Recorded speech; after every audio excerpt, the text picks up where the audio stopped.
One of the traps of awakening to non-duality and your nature is to start to believe that awareness is what you are. And awareness is what you are, but it is not a belief.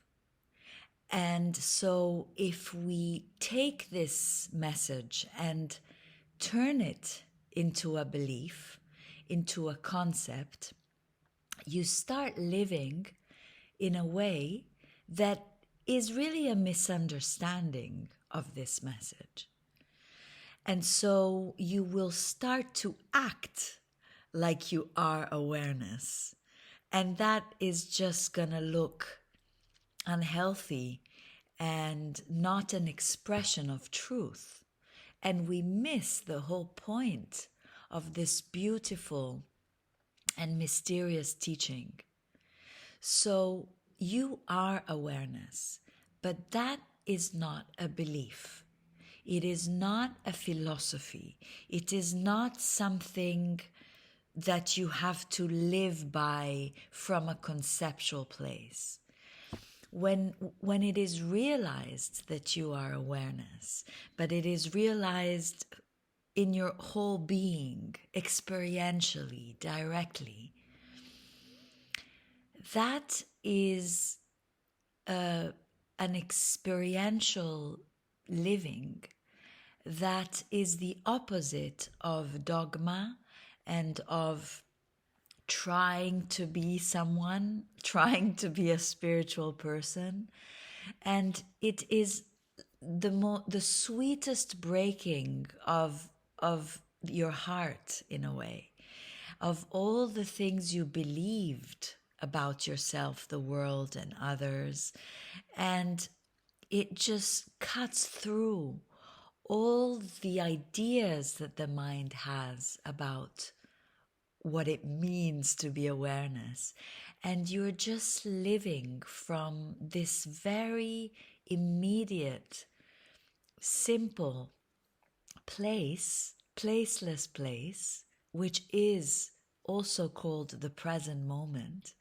And you know yourself as that.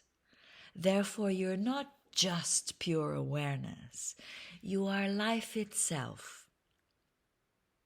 And the experience, the direct experience of that, is not exotic at all. It is not sexy at all. It is not special at all.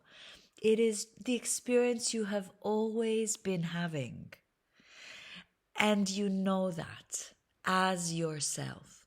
And so life is this inclusion of everything that appears, and there is this deep knowing that you are that. But when you live this for years, like I have done, with all the different phases of this, because you're integrating your shadow, you're integrating all the parts of yourself, all the wounds and the traumas and the apparent darkness.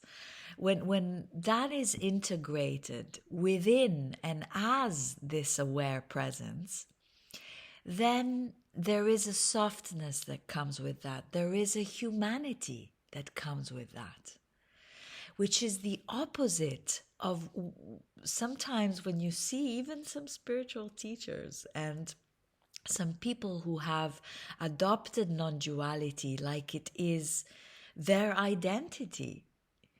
And so with a healthy and mature realization comes a very simple life and simple living.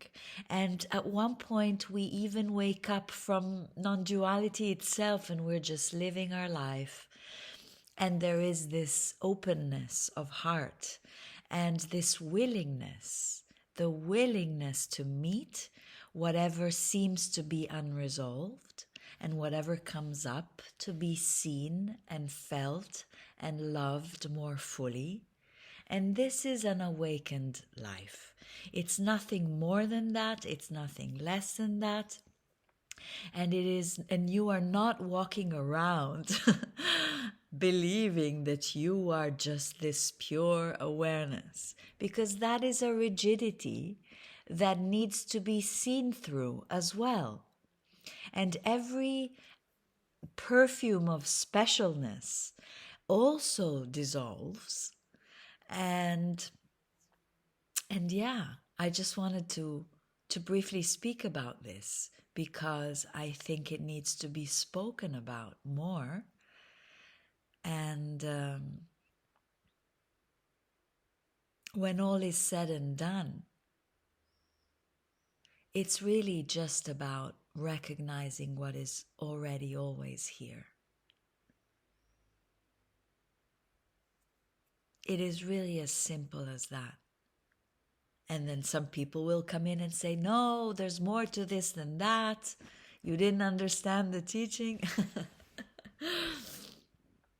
And we can meet these doubts and these questions, and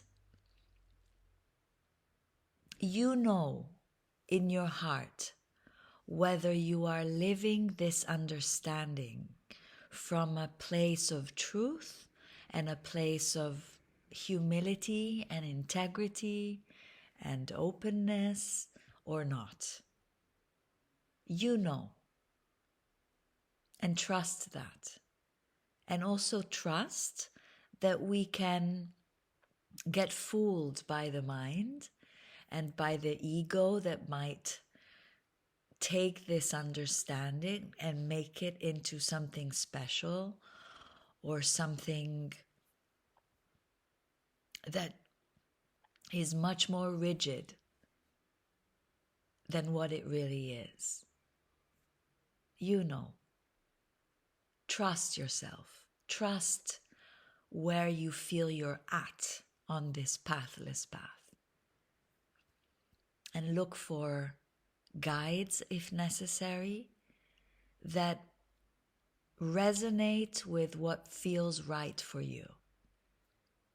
This is a jungle, non-duality, the business of non-duality, so to speak. So it is important that you trust yourself.